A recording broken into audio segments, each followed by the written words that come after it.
Praise the Lord. நல்லா இருக்கீங்களா? இந்த நாளிலும் கூட கர்த்தர் நமக்கு அழகான ஒரு வார்த்தை கொடுத்திருக்கிறார். என்ன சொல்லி பார்க்கலாமா?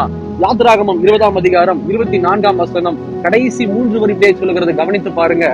நான் என் நாமத்தை பிரஸ்தாபப்படுத்தும் எந்த ஸ்தானத்திலும் உன்னிடத்தில் வந்து உன்னை ஆசீர்வதிப்பேன்.